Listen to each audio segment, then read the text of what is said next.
Yo, what's up, boxing world? It's your boy, bringing back the 13th round with freddylokz, but this will be a special edition. It's not the actual show.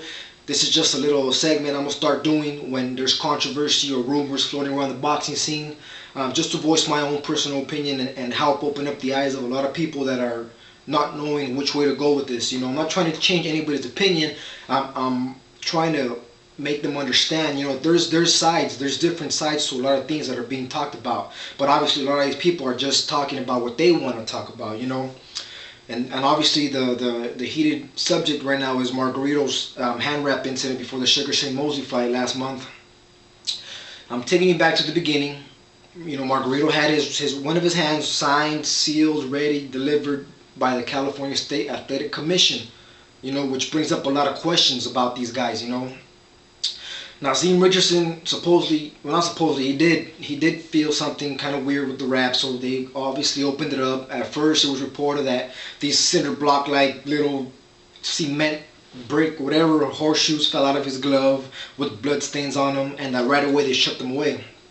As of right now, we know that that's bullshit because the California State Athletic Commission already kind of apologizing and in regret stated that they let anywhere from 12 to 15 people handle that pad.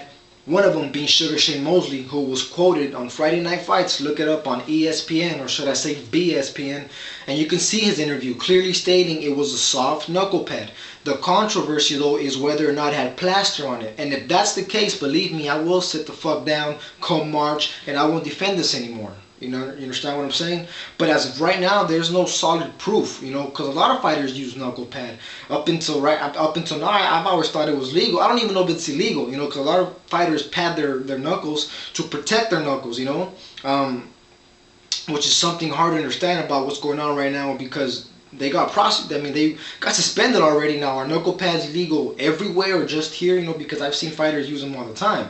And I'm not saying these inserts or plastic. No. I mean they make their own pad out of their tape and gauze. Okay. Now, it really questions. I mean these athletic commissioners. Are they even boxing fans, or do they even know how to properly wrap a hand? I mean, how would you let something so dangerous, if it's really dangerous, slip by your eyes? Not only once in this case, but I'm sure there's been many other cases where this shit doesn't even get talked about or spoken about.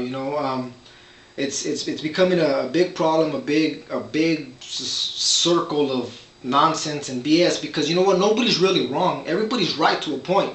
Everybody's against cheating. Obviously, but whether or not it's true, I mean, that's what we can't meet eye to eye. And I'm willing to argue my way until that day comes to where they show the proof that it was plaster. Same with the Trinidad case. When Nazeem Richardson, said that Trinidad Senior would make his son's fist into cast, almost like getting hit with the bat, by adding knuckle padding and 4 or 5 layers of tape and gauze. Now, I believe that was a bit of an exaggeration. I believe Tito has a goddamn power of a horse. I've always believed that. And obviously after the controversy, everybody he knocked out started coming out saying, you know what, that's true, I've never been hit so hard, that's right, this and that. Well, of course, they got knocked the fuck out by him. Well, what else are they going to say? That he doesn't hit hard? But I mean, that just goes back to show you, I think it's an exaggeration to a point.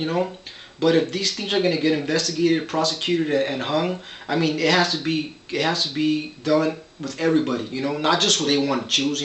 Why couldn't these guys doing steroids get away with it? Why can't the other guys cheating in the ring? Elbows, forearms, rabbit punching, low blows, clinching, headbutts. Why are they getting away with it? I mean, as far as we know, that ruined a couple of fighters' careers. And Gerald McLean being one of them. A great fighter that his life got ruined in one fight. You know what I'm saying? So things like that are dangerous too. It's just a matter of what you think is more of a cheating or a worse cheating tactic than the other.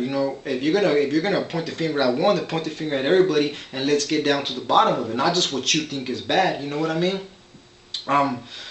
it's pretty sad, you know, to see this happening now, because boxing's gonna get a big black eye. I've been seeing a bunch of interviews and a bunch of posters saying that ESPN's full of shit because they only cover the bad part about boxing, when at the same time they're doing the same shit. You know, they're talking smack about this whole situation without even really knowing what's gonna happen with the whole plaster thing. You know, everybody right now pretty much is jumping the gun. You know, I've been solid since day one. I've been voicing my opinion since day one. I've been backing up what I feel is right since day one. You know, I don't think Margarito and Capetillo should have been suspended yet. You know, suspend them till the actual evidence comes back. You know, that seems fair to me. You know, I think that a lot of guns were jumped, and simply just to make an example out of him. You know. Also, they're offering him fights in Mexico. You know, I mean, why not? Why not? You know, I mean, the man obviously in his eyes hasn't done nothing wrong. You know, and if he's that confident to take on the boxing world and go against, you know, some of the rules, while that plaster-like substance comes back, obviously he has nothing to hide. He feels, you know, and to me, I'm all for it. If you're gonna fight over there, fight over there. You know, another good example is Edwin Valero. You know, he can't fight in the U.S., but yet he's fighting all around the world now. Nobody says shit about him because he's an up and coming knockout artist, has never gone the distance. But let him die in the ring, you know. And I hope to God nothing ever happens. But you'll see, all of a sudden, all these guys are gonna flip the script and, oh, what were these other countries thinking? I mean, what, you know, obviously he was banned for a reason, and he got into some kind of an accident too, where his head supposedly, he didn't pass some medical exams, whatever, but he's allowed to fight anywhere else. Where's the controversy there? You know what I'm saying? They're just picking on this one fighter, you know, and a lot of this stems from hate. The hate that they have for this man, for being built up as this next Tommy Hearns or the next great thing by his promoter. I mean, come on, he's the promoter. What do you expect from his promoter? Antonio Margarito himself, to me, has always seemed like an honest person who fought his way to the top, had the WBO strap, which many of you talk down on, but I'm sure would wish you had, you know. But he defended it with pride and honor. He risked millions of dollars fighting Paul Williams, a man who to this day is being avoided, you know, and he's definitely earned his spot where he's at. I don't think he's whatever made him out to be, but I do think the man deserves a little bit of respect, you know. And before anybody brings out the whole Floyd thing or whatever, I think Floyd would beat him to a decision. That does not take away from the fact that Floyd avoided him, you know. The only thing Margarito ever did was walk up to him, ask him for a fight like a man, and Floyd told him that when he becomes a bigger name, of course they'll fight. You know, Margarito did that, but by then Mayweather had retired 3 times already, was making millions, and saw Margarito as a bum. So now all of a sudden he's a windmill throwing bum, and this just adds to that. You know, this just adds to the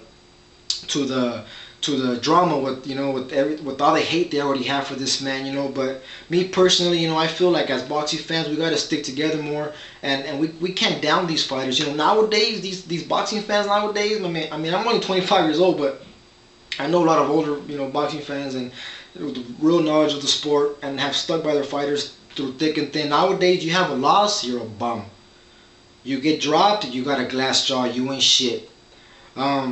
You're from overseas, from Europe, you're a bum. You're Ricky Hatton, you're a clinching hugger, wrestler who would get knocked out by any top fighter or of any era. You know, you're Joe Calzaghe, you're a slapper, you haven't fought nobody. You know, the man retired, you know, with the perfect record, and still people cannot appreciate that, you know. So that's just an example of what our own fans are doing to us, and how our own fans are just turning their back on the sport. You know, so many questions rise within the boxing community of, is boxing dying? No, boxing's not dying. You know, the fans are dying. The way they think is dying. You know, their mentality is dying. The love they have for a fighter is dying. The love they have for the sport as a whole is dying. You know, and it's just getting ugly. So, you know, if you have any questions, feel free to email me. The 13th round with freddylokz@yahoo.com. Look me up on MySpace. Look me up on Eastside Boxing. That's where I spend most of my day. I work, bored as shit. On YouTube, whatever. If you have any questions, if you want to conversate, if you want to record a conversation between me and you and post it up, we'll do that. You know, I'm willing to express my feelings to anybody. I'm willing to do what I think is right now, which is stand up. But if found guilty, you best believe that I'll sit the fuck down and admit that he needs to get hung and probably banned for life. With that, your boy's out. Peace.